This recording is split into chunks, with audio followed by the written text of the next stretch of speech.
Dear students, I hope you are all well about your health and iman. I am Professor Dr. Mirza Muhammad Akmal Nadeem, your computer teacher.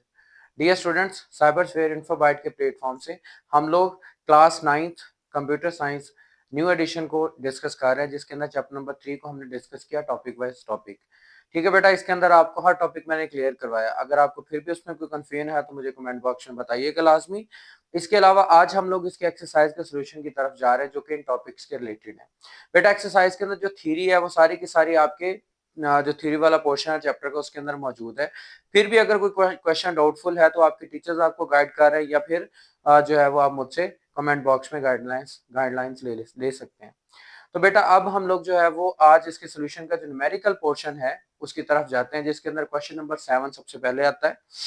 Question number 7 क्या, simplify the following bowling function using the Boolean algebra rules. जो Boolean algebra rules के इस्तेमाल करते हुए हमें Boolean function जो है वो उसको सॉर्ट आउट करना है, सिंप्लीफाई करना। हमें फंक्शन दिया हुआ है a इंटू बी और a डॉट बी और a डॉट बी का कंप्लीमेंट। ठीक हो गया। तो बेटा इसके सोल्यूशन की तरफ चलते हैं। जैसे आपको नजर आ रहा है कि यहाँ पे जैसे मैथ्स के अंदर होता है ना हमारा कॉमन फैक्टर, ए दोनों के अंदर कॉमन है। यहाँ पे हमने कॉमन लिखा और यहाँ पे हमारे पास बी बच गया और इसमें बी कम्प्लीमेंट बच गया। उसके बाद अगर हम कम्प्लीमेंट लॉ के अकॉर्डिंगली बात करें, ये जो साइन है बेटा जहां पे भी मैं यूज करूंगा आप देखिएगा ये किसी चीज को ना रेफरेंस देना होता है। लाइक कि हमारा ये कम्प्लीमेंट लॉ उसके अकॉर्डिंगली होता है कि अगर b प्लस बी यानी सेम वेरिएबल का कम्प्लीमेंट होगा वो इक्वल टू किसके आएगा, 0 के आएगा। सॉरी 1 के आएगा। तो हम लोग इसको जो है वो सब्स्टिट्यूट करते हैं। अब इसकी जगह पे क्या आ जाएगा हमारा 1। अकॉर्डिंग टू आइडेंटिटी लॉ 1 किसी चीज से मल्टीप्लाई होता है, ये पे मैंने रेफरेंस दिया है तो वो इक्वल टू उसी चीज के आ जाता है। So function of a and b आ गया हमारे पास e। ये इसका फाइनल आंसर। अब हम नेक्स्ट क्वेश्चन की तरफ चलते हैं जी। नेक्स्ट हमारा क्वेश्चन बेटा, use a De Morgan's law to simplify the following function. इस फंक्शन को सॉल्व करना डिमॉर्गन्स लॉ के थ्रू। हमें फंक्शन दिया हुआ है ए बी और सी। इसके अंदर हमें ए प्लस बी का होल कंप्लीमेंट दिया हुआ है प्लस ए डॉट सी का हमें जो है वो कंप्लीमेंट दिया हुआ है। ठीक है बेटा, इसके एंड और ऑपरेटर यूज होते हैं, ये बात याद रखना। आप डिमॉर्गन्स लॉ को यहाँ पे यूज करते हैं। डिमॉर्गन्स लॉ के इक्वली ये होता है कि अगर हमारे पास होल का कंप्लीमेंट अगर ए प्लस में हो तो वो जो है हमारे पास चेंज हो जाता होता है डॉट में। ठीक हो गया, यानी ए डॉट बी कंप्लीमेंट। उसके बाद ए डॉट सी जो है वो हमारा डॉट है वो प्लस में चेंज हो जाता है, अलग अलग से दोनों का कंप्लीमेंट चेंज हो जाता है आफ्टर सब्स्टिट्यूशन थ्योरी। अब यही चीज जो है वो हम इसकी जगह पे पुट करते हैं, यानी कि ए प्लस बी की जगह पे हमने पुट कर दिया ए कंप्लीमेंट डॉट बी कंप्लीमेंट जो यहाँ पे था हमारे पास, और उसके बाद प्लस ए कंप्लीमेंट प्लस सी कंप्लीमेंट हमने इसकी जगह पे जो है वो सब्स्टिट्यूट कर दिया।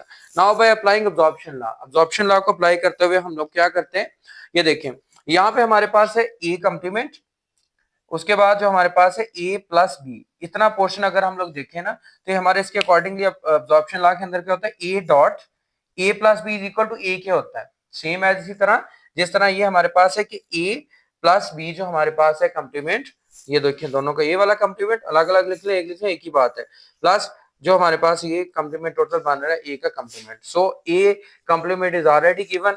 सो यहाँ पे हमारे पास इसको रिप्लेस कर लेते हैं हम लोग इसके अंदर इस पूरे की जगह पे हमारे पास आ गया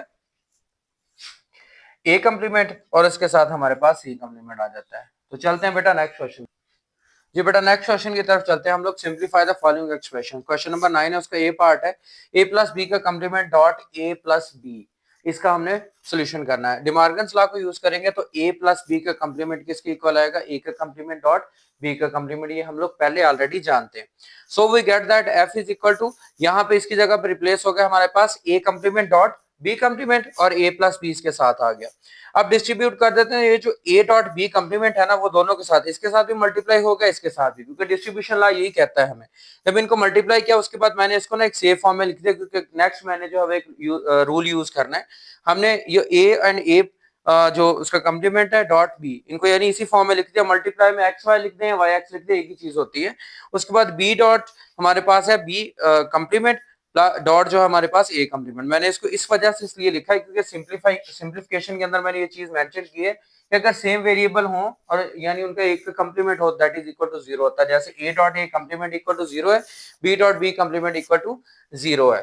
तो अगर हम लोग अब रिप्लेस करेंगे कहां पे, इतने की जगह पे जो है ये वाला हमारे पास जो है पूरा उसकी जगह पे क्या आ गया, यानी ये वाला जो हमारा पोर्शन था इसकी जगह पे 0 आ गया, बी कम्प्लीमेंट बच गया, इसकी जगह पे हमारा 0 आ गया तो ए कम्प्लीमेंट बच गया, तो आंसर हमारा क्या आ गया 0। ठीक हो गया बेटा। नेक्स्ट क्वेश्चन की तरफ जी बेटा, नेक्स्ट क्वेश्चन के अंदर हमारे पास है ए प्लस बी का कम्प्लीमेंट और ए का कम्प्लीमेंट प्लस बी। अब हमने क्या किया, जैसे कि आपको पता है कि हमने यहाँ मल्टीप्लाई कर लिया, ए कम्प्लीमेंट के साथ मल्टीप्लाई हुआ, ए बी के साथ हो गया, देन बी कम्प्लीमेंट और ए कम्प्लीमेंट हो गया multiply, and then b complement b के साथ हो गया। अब कम्प्लीमेंट ला के अकॉर्डिंगली ए कम्प्लीमेंट इक्वल 0 होता है और बी डॉट बी कम्प्लीमेंट 0 होता है, यहाँ पे मैंने रेफरेंस दिया है। सो यहाँ पे क्या होगा, इसकी जगह पे रिप्लेस हो जाएगा हमारा 0 और ये ए बी हमारे पास ऐसे ही आ जाएगा और a complement dot b complement ऐसे होगा और इसकी जगह पे भी 0 आ जाएगा। सो हमारे पास फंक्शन आ जाएगा a b plus a complement dot b complement. ठीक होगा बेटा। इसका नेक्स्ट क्वेश्चन जो है वो a plus a complement into b complement plus c है। अप्लाइंग डिस्ट्रीब्यूटिव लॉ, जब हमने डिस्ट्रीब्यूटिव लॉ किया तो डिस्ट्रीब्यूट हो गया हमारे पास a dot a plus b complement plus a complement dot c, यानी हमने इसको डिस्ट्रीब्यूट कर दिया दोनों के साथ। ठीक हो गया। सिंस हमारे पास जो a plus a dot b है, a plus a dot b a complement dot b complement equal होता है ए प्लस बी कम्प्लीमेंट के। So applying the distribution law, तो हमारे पास आ जाएगा हमारे पास ए प्लस बी का कम्प्लीमेंट इसकी जगह पे कंप्लीट हो गया और डॉट सी हमारे पास बच गया। ठीक हो गया बेटा। ये डिस्ट्रीब्यूशन लॉ के अकॉर्डिंगली है कि ए प्लस बी प्लस ये वाला हमारा सेम इसकी जगह पे रिप्लेस होया, डॉट सी हमारे पास यहाँ पे आ गया। तो बेटा नेक्स्ट क्वेश्चन की तरफ चलते हैं।